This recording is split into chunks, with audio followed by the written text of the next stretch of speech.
Hey everyone, Mucklet Douglas Bartholomew Reginald Esquire the Fourth here with a new episode of Is It Worth It, featuring the Thousand Seas Pavilion Pass, which is currently on the gem store for 1,000 gems, maybe on sale in the future. There's also the temporary pass key that is 150 gems for 2 weeks. Now, I have just purchased this pass and done some testing with it and found some interesting results. So if you choose to pick up the pass key, you'll of course get mailed the pass in the mail, and this is it right here. If you use the pass key just by double clicking on it, you teleport to the Thousand Seas Pavilion. Works the same way as the Mistlock pass key or any of the other pass keys in the game if you ever had any of the others. Now, first off, can you use it to port back? Yes. Now, this is only the third pass key in the game, which allows you to do a return trip. The Mistlock pass key and the Armistice Bastion pass key, Armistice Bastion is the World v. World-centered VIP lounge, are the others. So you can use it again to port back, making it very good and possibly profitable for alt parking. To clarify, what I mean by that is you can have an alt parked at a location like on top of a mountain by a treasure chest, and then periodically you could just use the pass key to port them to town, and then you could like take them to merchants, sell stuff, go to the bank, go to the trading post, whatever, and then port them right back to their hard to get to spot, which is, at a chest or on top of a mountain or at the end of a jumping puzzle, whatever. So that is the first thing that we have noticed. As soon as you load in, you gain this waypoint, and we've got a portal to Tyria right here. If you step on this, you can port to Arborstone, Lion's Arch, the Aerodrome in Lion's Arch, your previous map, or any of the major races' capital cities.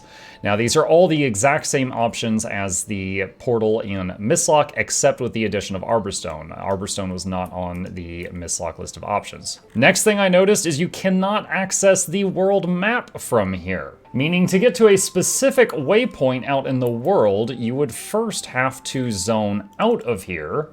Then, after loading out, you could access the world map, and then you could go to whatever waypoint you wanted. This means that to get to any specific location in the world, you just added an additional loading screen, which is most unfortunate. Armistice Bastion has the same problem, where you have to zone out of Armistice Bastion with one load, then go to the specific location you want to go with the second load. Mistlock Sanctuary, which currently is my favorite VIP lounge pass in the game, only has one load, because from Mistlock Sanctuary you can go down an elevation and see the world map, and with one load you can go anywhere. It is part of the world map. Unfortunately, our newest town here, Thousand Seas, is not. I'm very surprised they didn't include this on the map somewhere near Cantha, like the Guild Hall. For those that don't know, the Isle of Reflection here is the Canthan-themed Guild Hall. It is part of the world map. You can just port there and port from there to other locations. But they did not put the lounge anywhere around here. I feel like they could have, but they chose not to. Now, let's talk about what's actually in here. As soon as you enter, there's a Jade Bot workbench and a research merchant off to the left. We got a fishmonger and fishing supplies immediately to our right. So if you are a fisherman, you now have an item in your inventory that ports you to a place that has easy access to these two things. You've got all your basic crafting stations, I believe everything except scribing, bank and trading post, guild bank, mystic forge, all together. Over here to the left, we've got the dungeon merchant that sells the weapons and armor from various dungeons, a laurel vendor, and access to the Sanctum Sprint minigame. There is a loading screen if you take that. It's in another location. Now we've got 3 zip lines that form a very large triangle covering most of the zone. Remember, you can jump off the zip lines whenever you want, so if you wanted to get to the beach, you could ride halfway down and jump off, whatever you like. Now I'm going to ride those 3 zip lines now, just to show you what this place looks like.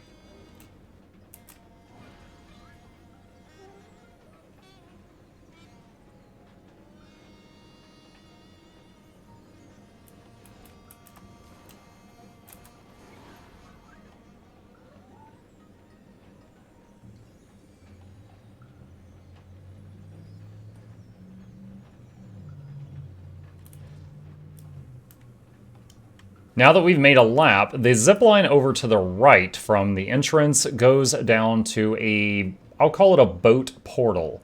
It can take you to your choice of 30 different fishing locations scattered throughout Tyria.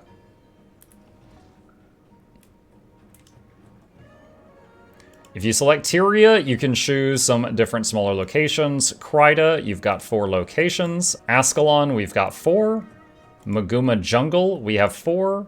Shiver Peak Mountains, 4 locations. The Ruins of Ur, 4 locations. The Ring of Fire Islands, 2 locations.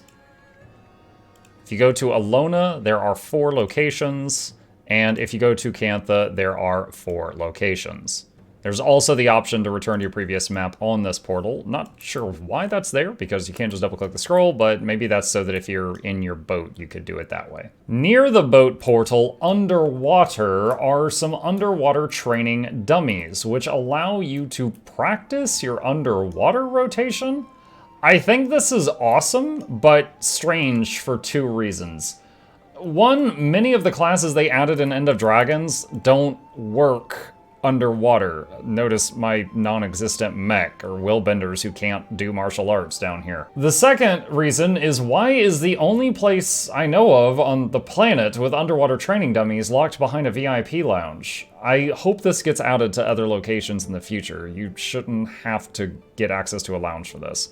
I don't want to say it's like locked behind a paywall quite, because you can get here with gold. I bought my pass with gold, but it still almost feels like that, so it's odd. As mentioned before, the north side of the island has a beach with a lot of people lounging about in their bathing suits. There is a brewmaster barkeep up here, but he is a total fraud and will not sell me any alcohol. The northwest part of the zone has a dock with additional fishing merchants. They appear to have the same stuff for sale as the ones by the entrance, but it is a place closer to the shoreline if you need to stock up if you're fishing in here. And in between the beach and the dock, there is a small grotto.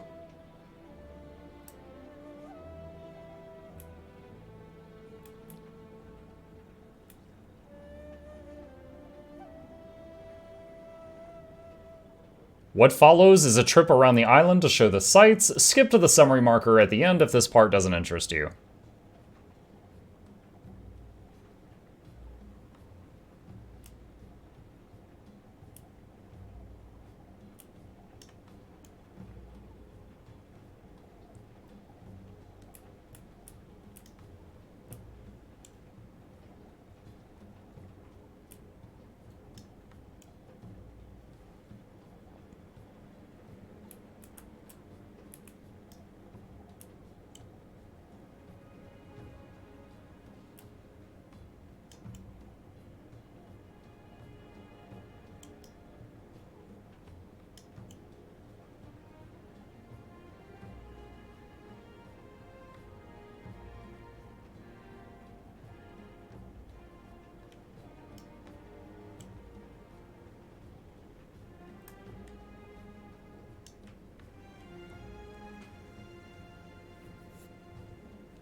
In summary, I believe if you enjoy fishing, this is probably amazing, giving quick access to all of the different bodies of water you could possibly want.